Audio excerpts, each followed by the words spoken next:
The day after his greatest victory, he asked God to kill him. Not the day of the defeat, not the day of the humiliation, the day after he won. That should not make sense, but it happens more than you think.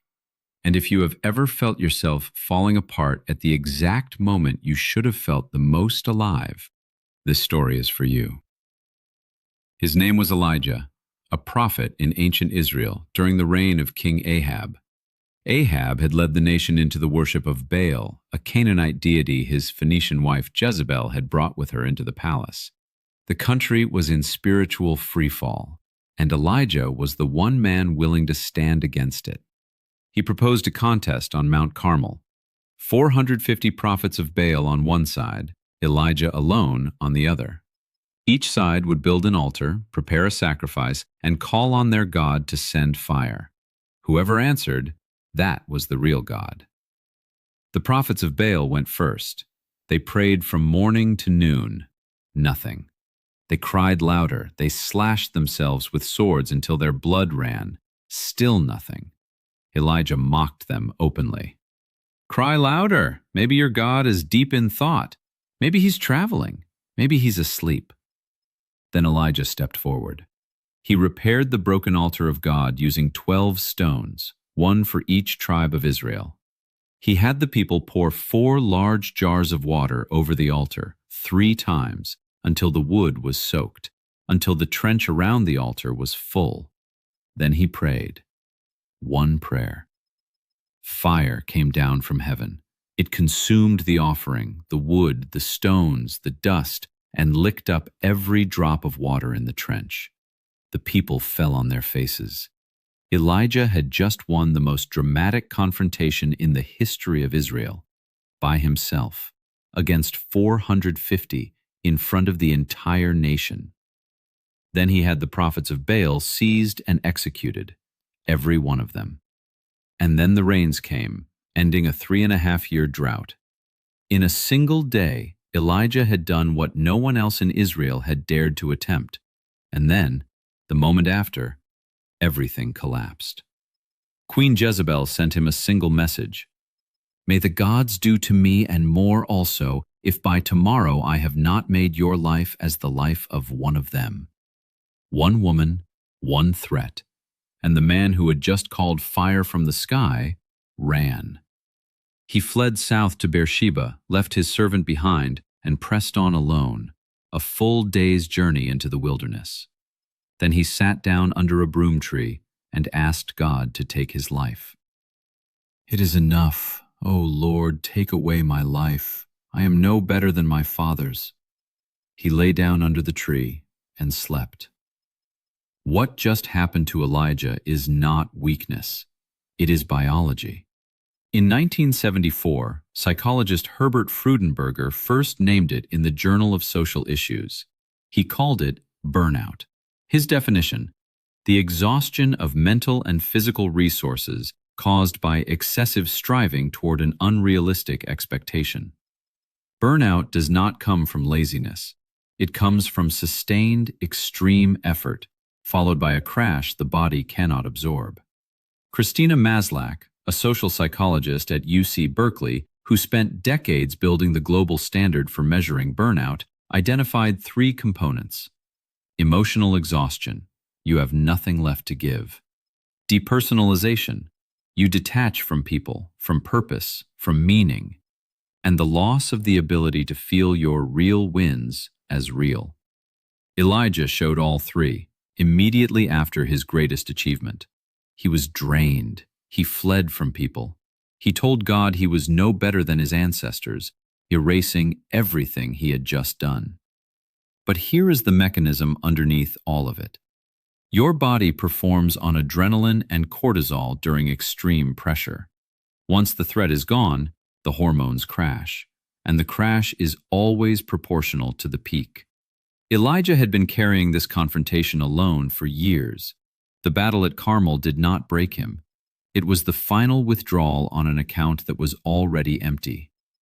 There is a second layer. Psychologist Tal Ben-Shahar at Harvard named it the arrival fallacy. The brain works toward a goal by making itself a promise. When I get there, I will finally feel complete. But when the goal is reached, the relief lasts hours. Then comes the question the brain never prepared an answer for. Now what? Elijah had given everything to that moment on Carmel. He won. And Jezebel sent a message the very next morning anyway. The victory changed nothing he had hoped it would change. His mind had no script for what came next. And a mind with no script defaults to despair. In May 1945, Winston Churchill stood before a crowd in London celebrating the end of the Second World War. He had held Britain together through its darkest years, through bombing campaigns, military defeats, political attacks that would have broken almost anyone. He won, and within 2 months, his own country voted him out of office. He did not just lose an election, he lost the enemy. The threat that had structured his entire existence, the thing that made his particular kind of strength necessary, was gone. And Churchill collapsed into a depression that lasted years. He told his doctor, "I have achieved so much, and now I have nothing left to fight for." The effort was the structure. When the effort ended, the structure had nothing left to hold. Same pattern, different century. The people who accomplish the most are often the most exposed to what comes after. Your nervous system does not distinguish between calling fire from heaven and delivering a project that cost you everything. It responds the same way. Cortisol, adrenaline, hyperfocus, the full load. When the pressure finally lifts, the body drops. And if you have been running hard, a relentless job, a season of loss, a relationship in crisis, years of building something that mattered, your nervous system has been borrowing against reserves you did not know were finite. That is not strength. That is debt.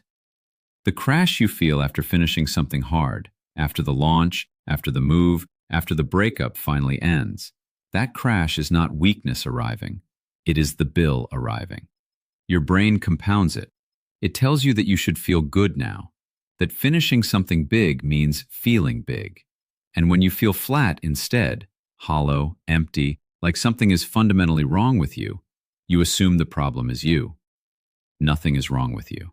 The system is working exactly as it was built. You just forgot to account for the recovery. Elijah did not recover through willpower. He did not push through. He did not talk himself into clarity. An angel came to him while he was asleep under the broom tree. The angel's first act was not a plan, not a correction, not a theological rebuke. Arise and eat. Elijah ate and drank and lay down again. Then the angel came a second time.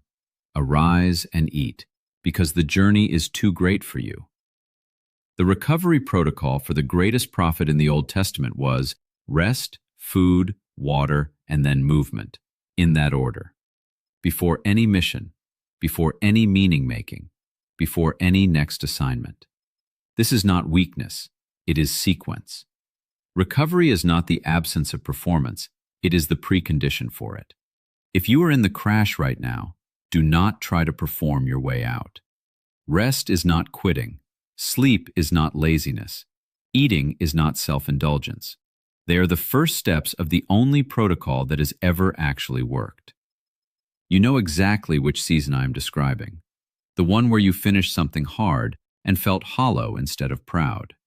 The one where you accomplished what you said you wanted and then stood there wondering why it still did not feel like enough. The one where a single piece of bad news landed after a season of wins and collapsed you in a way that made no sense given everything else you had survived. Your body knew before your mind did. It had been running on empty for a long time before that moment arrived. The sign is not the bad news. The sign is how little it took to get there.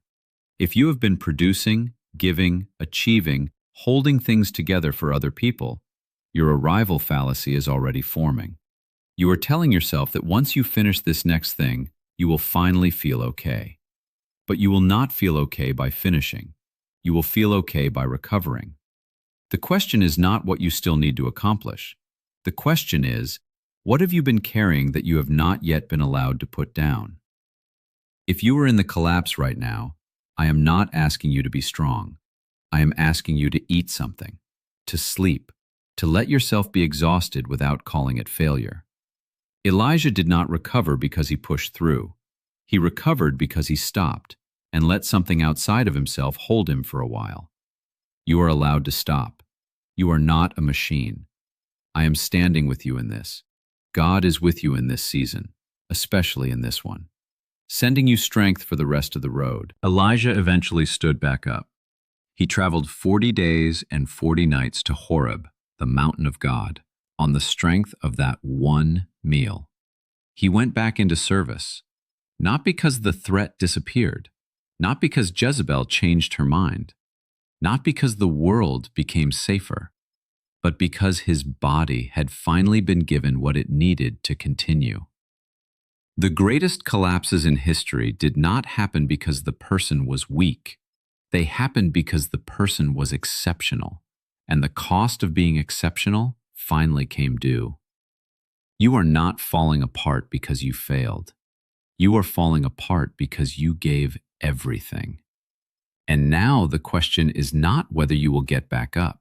The question is whether you will let yourself rest long enough to actually do it. Next week, a prince who had everything, the looks, the charm, the father's throne within reach. And he burned it all down anyway. Absalom didn't lose, he destroyed. And the psychological wound driving him has a name. Most people carrying it don't even know it's there. That video is next. Don't miss it.